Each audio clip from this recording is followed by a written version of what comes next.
अति जलद व अचूक बातम्यांसाठी पाहत रहा महामीडिया 24 सदैव तत्पर। शरद पवारांना उद्धव ठाकरे यांना धोके देऊन मंत्री झालेत। पाणी योजना मंजूर झाल्याचे पत्र घेऊन उपमुख्यमंत्री येतात। नगरपंचायतीस वित्त आयोगाचे 70 लाख गेल्या वर्षापासून दिले नाहीत।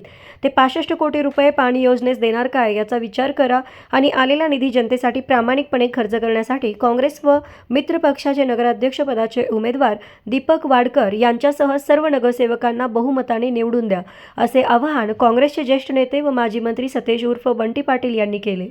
काँग्रेस स्वाभिमानी शेतकरी संघटना व शरद पवार यांची राष्ट्रवादी काँग्रेस यांचे नगराध्यक्षपदाचे उमेदवार दीपक वाडकर व नगरसेवक यांच्या प्रचार सभेत ते बोलत होते। या प्रसंगी पुढे बोलताना बंटी पाटील म्हणाले, सत्ता दिल्यास 24 तास पाणी गावास देतो हा बंटी पाटलांचा शब्द आहे।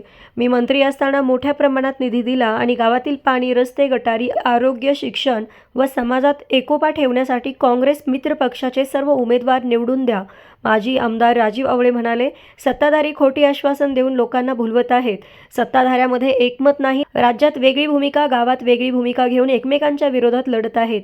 नगरपंचायत वाड्यावर, माळावर न्यायची का गावातच ठेवायची याचा विचार मतदारांनी करून काँग्रेस व मित्र पक्षाच्या सर्व उमेदवारांना बहुमताने निवडून द्या। नगराध्यक्षपदाचे उमेदवार दीपक वाडकर म्हणाले, नगरपंचायतमध्ये पारदर्शी आणि स्वच्छ कारभार करण्यासाठी आमचे पॅनल निवडून द्या। संदीप कारंडे म्हणाले, गावच्या विकासासाठी फंड कसा आणायचा हे सत्ताधाऱ्यांनी आम्हाला शिकवू नये। सत्ताधारी जनतेच्या कष्टातून कर रूपाने शासनाच्या तिजोरीत जमा झालेल्या पैशाला स्वतःची प्रॉपर्टी समजत आहेत। प्रास्ताविक डॉक्टर अभिजित इंगवले यांनी केले। या सभेस माजी नगराध्यक्षा अर्चना जानवेकर, गोविंद दरक, शामराव मोरे, बाळोसो वरुटे, विजय चौगुले, राजेंद्र नलवडे, सुरेश खानावडे, विजय खोत, राजन इंगवले, विजय चौगुले यांच्यासह मोठ्या संख्येने कार्यकर्ते उपस्थित होते।